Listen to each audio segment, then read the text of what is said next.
नमस्कार। देश और दुनिया की बड़ी खबरों में आपका स्वागत है। आज की खबर में हम बात करेंगे इंडिया गठबंधन में अब तक की सबसे बड़ी फूट। ममता, नीतीश, अखिलेश ने बैठक में शामिल होने से किया इनकार, टल गई मीटिंग। वहीं सीएम शिवराज को लगा बड़ा झटका, बोले मैं मुख्यमंत्री का दावेदार नहीं। जानेंगे कौन बनेगा नया सीएम। साथ ही जानेंगे लोकसभा में पेश हुआ जम्मू कश्मीर आरक्षण बिल और महुआ की रिपोर्ट पर भी एक नजर डालेंगे। साथ ही जानेंगे टीएमसी ने क्यों कांग्रेस को घेर डाला, कही ऐसी बात कि कांग्रेस भी हैरान। वहीं जानेंगे मिजोरम में 8 दिसंबर को कौन लेने जा रहा है शपथ, कौन बन रहा है सीएम। साथ ही राजस्थान के नए सीएम के भी बारे में जानेंगे। दावेदारी हो गई शुरू, विधायकों ने सुझाया इनका नाम। वहीं हिमाचल में सरकार और कांग्रेस संगठन में ही हो गई घमासान। जानिए क्यों अपने सरकार पर ही भड़की पार्टी। वहीं ईवीएम में हैकिंग को लेकर सभी पार्टियां हुई एकजुट, बोले एक चुनाव होगा वो भी बैलेट पेपर से। साथ ही जानेंगे कौन बनने जा रहा है छत्तीसगढ़ का नया सीएम। वहीं राजस्थान में इन जगहों पर मांस और मछली की दुकानें बंद, बीजेपी के पावर में आते ही बड़े एक्शन। वहीं कांग्रेस नेता सुरजेवाला पर संकट, गिरफ्तारी वारंट जारी। वहीं एशियाई तेल बाजारों में बड़ा खेल करने की तैयारी में सऊदी अरब, इस नए प्लान से पूरी दुनिया में हड़कंप। साथ ही ये भी जानेंगे कि सीएम योगी क्यों सोशल मीडिया के सबसे अधिक फॉलोअर वालों को साधने की कर चुके हैं तैयारी। वहीं चक्रवात निचोन को लेकर आ रही है सबसे बड़ी खबर। भारत तट से टकराया, पूरा चेन्नई डूबा, पूरे देश में होगा इसका असर। अब इन सभी खबरों को हम आपको विस्तार से बताएंगे, तो आपसे रिक्वेस्ट रहेगी कि वीडियो को लाइक और शेयर करके खबर को पूरा अंत तक जरूर देखें। चलिए अब खबरें विस्तार से। इंडिया की बैठक टली। अब दिसंबर के तीसरे हफ्ते में ममता, नीतीश समेत कई नेताओं ने शामिल होने से किया था इनकार। दरअसल बता दें कि Indian national development inclusive alliance की आज 6 दिसंबर को होने वाली बैठक फिलहाल टाल दी गई है। अब यह मीटिंग दिसंबर के तीसरे हफ्ते में होगी। बता दें तो पश्चिम बंगाल की मुख्यमंत्री ममता बनर्जी, बिहार के सीएम नीतीश कुमार और सपा अध्यक्ष अखिलेश यादव समेत कई नेताओं ने बैठक में शामिल होने से इनकार किया था। इसमें हाल ही में आए चुनाव नतीजों पर चर्चा होनी थी। एमपी में सीएम को लेकर काउंटडाउन। शिवराज बोले मैं मुख्यमंत्री का दावेदार न तो पहले रहा न ही आज हूँ। नड्डा शाह से मिले वीडी शर्मा। दरअसल बता दें कि मध्य प्रदेश में भाजपा को प्रचंड बहुमत मिलने के बाद अब सबसे बड़ा सवाल यही है कि प्रदेश का अगला मुख्यमंत्री कौन होगा। पार्टी में इसी को लेकर विचार मंथन का दौर जारी है। भोपाल से लेकर दिल्ली तक हलचल तेज है। भाजपा के सभी केंद्रीय पदाधिकारी और मंत्री दिल्ली में हैं। बता दें कि सीएम फेस को लेकर चल रही अटकलों के बीच मुख्यमंत्री शिवराज सिंह चौहान ने भोपाल में कहा कि मैं मुख्यमंत्री का दावेदार न तो पहले कभी रहा हूं और न ही आज हूं। एक कार्यकर्ता के नाते बीजेपी मुझे जो भी काम देगी समर्पित भाव से अपनी क्षमता के अनुसार करता रहूंगा। लोकसभा में जम्मू कश्मीर आरक्षण संशोधन बिल पेश। ये पास हुआ तो कश्मीरी पंडितों को संसद में 2 और पोक विस्थापितों को 1 सीट होगी रिजर्व। जी हाँ, बता दें कि संसद के शीतकालीन सत्र 5 दिसंबर को दूसरा दिन रहा। दूसरे दिन लोकसभा में गृह मंत्री अमित शाह ने जम्मू कश्मीर आरक्षण संशोधन बिल पेश किया। मीडिया रिपोर्ट्स के अनुसार इस बिल के पास होने पर संसद में कश्मीर पंडितों के लिए 2 और पोक से विस्थापित के लिए 1 सीट रिजर्व होगी। वहीं बता दें तो सत्र के दूसरे दिन महुआ मोहित्रा पर एथिक्स कमेटी की भी रिपोर्ट पेश की गई। टीएमसी का बड़ा बयान। बोली कांग्रेस जमींदारी मानसिकता के चलते हारी। मुखपत्र में लिखा 4 राज्यों में हार का असर इंडिया गठबंधन पर पड़ेगा। बता दें कि तृणमूल कांग्रेस ने अपने मुखपत्र जागो बांग्ला में Indian national development inclusive alliance यानी INDAIA गठबंधन की साथ ही पार्टी कांग्रेस पर निशाना साधा है। 4 राज्यों में कांग्रेस को मिली करारी हार को लेकर मुखपत्र के संपादकीय में लिखा कि कांग्रेस भाजपा के खिलाफ जमींदारी मानसिकता से लड़ रही थी, इसलिए हार गई। बता दें कि तृणमूल ने अपने मुखपत्र में लिखा कि कांग्रेस को मध्य प्रदेश, छत्तीसगढ़, राजस्थान और मिजोरम में हार की वजहों पर चिंतन करना चाहिए। जो कमियां नजर आती हैं उन्हें 2024 के लोकसभा चुनाव से पहले सुधारना होगा। मिजोरम में दिसंबर में इस तारीख को सीएम का शपथ ग्रहण। जेडपीएम नेता लालदुहोमा के घर आज बैठक। पार्टी ने 40 में से जीती 27 सीटें। जहां बता दें कि मिजोरम में 40 विधानसभा सीटों का रिजल्ट 4 दिसंबर को घोषित हुआ। इस बार नई पार्टी जोरम पीपुल्स मूवमेंट 27 सीटें जीतकर सबसे बड़ी पार्टी बनी। सत्ताधारी मिजो नेशनल फ्रंट को 10, भाजपा को 2 और कांग्रेस के खाते में 1 सीट आई है। बता दें कि MNF की हार के बाद सीएम जोरमथंगा ने रिजल्ट वाले दिन ही गवर्नर हरिबाबू कंभोपति से मुलाकात कर इस्तीफा दे दिया। मिजोरम में नए सीएम का शपथ ग्रहण समारोह 8 दिसंबर को होगा। राजस्थान के सीएम को लेकर दावेदारी शुरू। विधायक गोपी चंद मीणा बोले, केंद्र सीपी जोशी के नेतृत्व में मिली जीत।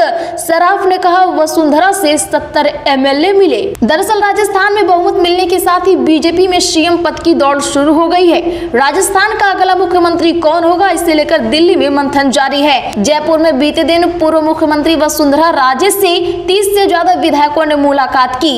इसे वसुंधरा का शक्ति प्रदर्शन माना जा रहा है। वसुंधरा के समर्थक और 8 बार के विधायक कालीचरण सराफ ने दावा किया है कि उनसे 70 विधायकों ने मुलाकात की। वे जहां गई वहां भाजपा जीती है। हिमाचल में सरकार व कांग्रेस संगठन में घमासान। CLP मीटिंग में न बुलाने पर भड़की प्रदेशाध्यक्ष प्रतिभा। कहा, सीएम ने पार्टी को किया नजरअंदाज। जी हां, बता दें कि हिमाचल सरकार और कांग्रेस संगठन में सियासी महाभारत शुरू हो गया है। कांग्रेस के दिग्गज नेता राजेंद्र राणा ने कुछ समय पहले ही फेसबुक पोस्ट के जरिए महाभारत छिड़ने जैसे संकेत दिए थे। अब पार्टी प्रदेशाध्यक्ष प्रतिभा सिंह के सियासी वार के बाद शीत युद्ध खुलकर सामने आ गया है। इससे आने वाले दिनों में सरकार संगठन में तनातनी और बढ़ सकती है। राजस्थान में MLA बाल मुकुंद ने नॉनवेज दुकानों को बंद कराने की बताई 5 वजह। बोले, हिंदू मुस्लिम की बात नहीं। दरअसल राजस्थान की राजधानी जयपुर के हवा महल सीट से नए विधायक बने बीजेपी के बाल मुकुंद आचार्य नतीजे आने के 24 घंटे के बाद ही सड़कों पर लगने वाले नॉनवेज फूड के ठेलों को बंद कराने पहुंच गए। उनका वीडियो खूब वायरल हुआ, जिसमें वो कह रहे हैं कि शाम तक सभी गलियां साफ हो जानी चाहिए। अब इस पर बाल मुकुंद आचार्य ने सफाई दी है और बताया कि उन्होंने ऐसा क्यों किया। उन्होंने कहा कि ये हिंदू मुस्लिम की बात नहीं है। आचार्य ने इसके 5 कारण भी बताए हैं। बाल मुकुंद आचार्य ने कहा कि हम मांस की दुकानें बंद कराने नहीं गए थे। हमने कहा, अवैध बूचड़ खाने जो रोड पर बना रहे हैं और बेच रहे हैं, इसमें से ज्यादातर बांग्लादेशी हैं, उनकी जांच करो। दूसरा कारण ये है कि जो लोग मांस बेच रहे हैं उनके पास लाइसेंस है क्या। तीसरा कारण, हमारे पास शिकायत आई है कि ये सफेद मांस बेच रहे हैं, मतलब ये गाय का मांस बेच रहे हैं। और चौथा कारण ये है कि 40 से 50 फीट रोड पर कब्जा करके बेच रहे हैं। और 5वां कारण ये है कि यहाँ का माहौल खराब हो रहा है। कांग्रेस ने कहा, ईवीएम हैक, सपा को भी शक। शिवसेना बोली, एक चुनाव हो जाए बैलेट से। दरअसल मध्य प्रदेश, राजस्थान और छत्तीसगढ़ के विधानसभा चुनावों में कांग्रेस की करारी हार के बाद अब ईवीएम फिर से चर्चा में है। कांग्रेस के सीनियर नेता दिग्विजय सिंह ने ईवीएम पर ही सवाल उठा दिए हैं। उन्होंने इलेक्ट्रॉनिक वोटिंग मशीन पर सवाल उठाते हुए कहा कि कांग्रेस तो मध्य प्रदेश में बैलेट पेपर पर 199 विधानसभाओं में आगे रही है। उन्होंने ये तथ्य रखते हुए आशंका जताई कि चिप वाली किसी भी इलेक्ट्रॉनिक मशीन को हैक किया जा सकता है। उन्होंने ये भी अपील की है कि चुनाव आयोग और सुप्रीम कोर्ट लोकतंत्र को बचाएं। तो ये बन सकते हैं CG के अगले सीएम। प्रदेश में 4 नामों की मुख्यमंत्री पद को लेकर चर्चा। ओम माथुर ने बताया कैसे चुनेंगे। जी हां, छत्तीसगढ़ में बीजेपी की जीत के बाद पूरे प्रदेश में चर्चा अब सीएम फेस को लेकर है। भावी सीएम के चेहरे को लेकर कई तरह के कयास लगाए जा रहे हैं। कई अघोषित दावेदार भी सीएम पद को लेकर माहौल बना रहे हैं।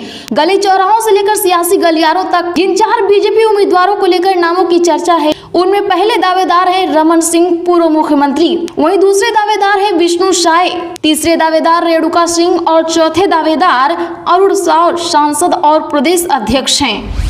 उत्तर प्रदेश में कांग्रेस नेता सुरजेवाला की गिरफ्तारी वारंट जारी होने मामले में सुनवाई टली। 16 दिसंबर को आएगा आदेश। जी हां, कांग्रेस नेता और राज्यसभा सदस्य रणदीप सुरजेवाला की गिरफ्तारी वारंट जारी होने मामले में विशेष न्यायाधीश अवनीश गौतम की अदालत में सुनवाई नहीं हो सकी। अब 16 दिसंबर को सुनवाई होगी।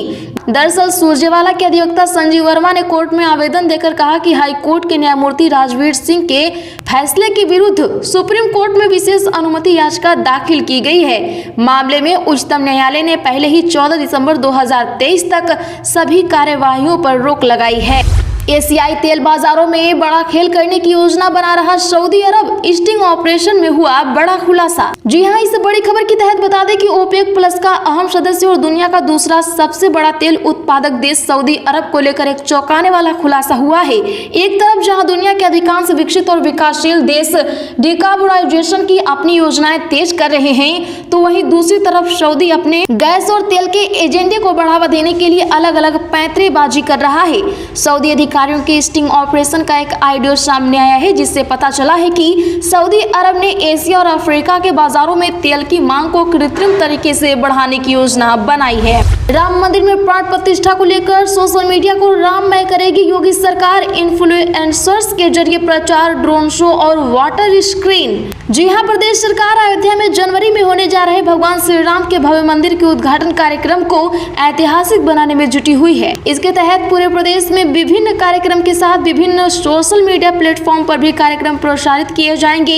इसके लिए संस्कृति विभाग ने सोशल मीडिया के बड़े इन्फ्लुएंसर्स से संपर्क किया है। साइक्लोन मिचोंगा आंध्र प्रदेश तट से टकराया, 90 kmph की रफ्तार से हवाएं चली, 4 बजे तक असर रहेगा, चेन्नई शहर पूरा डूबा। दरअसल बंगाल की खाड़ी से 2 दिसंबर को उठा साइक्लोन मिचोंगा आंध्र प्रदेश पहुंच गया है।